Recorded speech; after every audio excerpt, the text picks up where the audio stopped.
नमस्कार, आप देख रहे हैं न्यूज़ 18 का डिजिटल प्लेटफॉर्म और मैं हूं आपके साथ जागृति खंतवाल।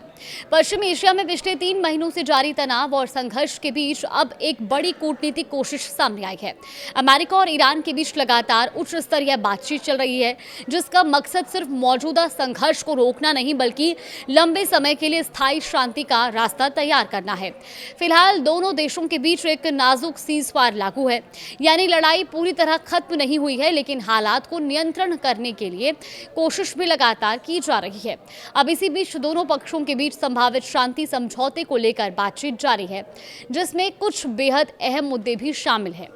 दरअसल न्यूयॉर्क टाइम्स की रिपोर्ट के मुताबिक बातचीत के दौरान एक नए ड्राफ्ट मेमोरेंडम पर गंभीर चर्चा हो रही है और बताया ये जा रहा है कि दोनों पक्ष इस ड्राफ्ट पर सहमति के करीब पहुंच चुके हैं।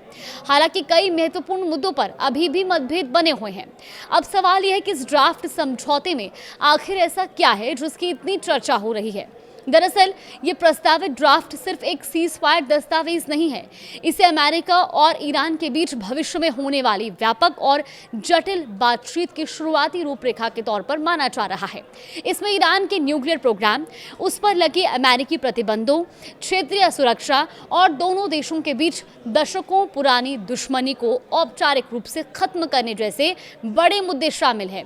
लेकिन इन सब के बीच जिस प्रस्ताव ने सबसे ज्यादा ध्यान खींचा है वो है अरबों डॉलर के निवेश और पुनर्निर्माण पैकेज का प्रस्ताव।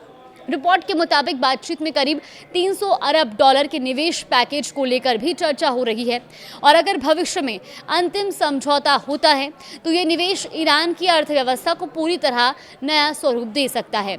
इसके अलावा दुनिया के सबसे महत्वपूर्ण समुद्री मार्गों में से एक स्ट्रेट ऑफ होर्मुज भी इस बातचीत का अहम हिस्सा बना हुआ है। ये वही समुद्री रास्ता है जहां से दुनिया के बड़े हिस्से का तेल कारोबार गुजरता है और ऐसे में यहाँ स्थिरता सिर्फ क्षेत्रीय नहीं बल्कि वैश्विक अर्थव्यवस्था के लिए भी बेहद खास मानी जाती है।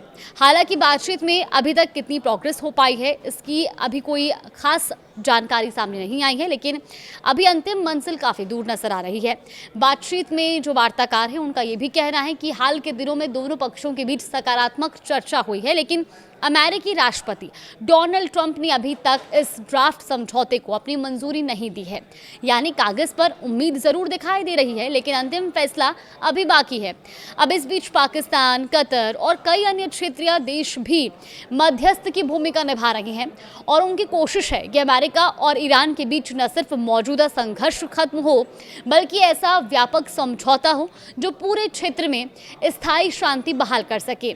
गौरतलब है कि पिछले कुछ हफ्तों में दोनों देशों के बीच तनाव एक बार फिर बढ़ता दिखाई दिया था, जिससे नए संघर्ष की आशंकाएं भी तेज हो गई थी। लेकिन इन आशंकाओं के बीच दोनों पक्षों का बातचीत की मेज पर आना एक महत्वपूर्ण संकेत भी माना जा रहा है। अब दुनिया की नज़र इसी बात पर टिकी है कि क्या ये बातचीत सिर्फ युद्ध विराम तक सीमित रहेगी या फिर ये अमेरिका और ईरान के रिश्तों में एक नया अध्याय की शुरुआत भी साबित होगी। क्योंकि अगर ये समझौता आगे बढ़ता है तो इसका असर सिर्फ 2 देशों तक सीमित नहीं रहेगा बल्कि पूरे पश्चिम एशिया और वैश्विक अर्थव्यवस्था पर भी दिखाई दे सकता है।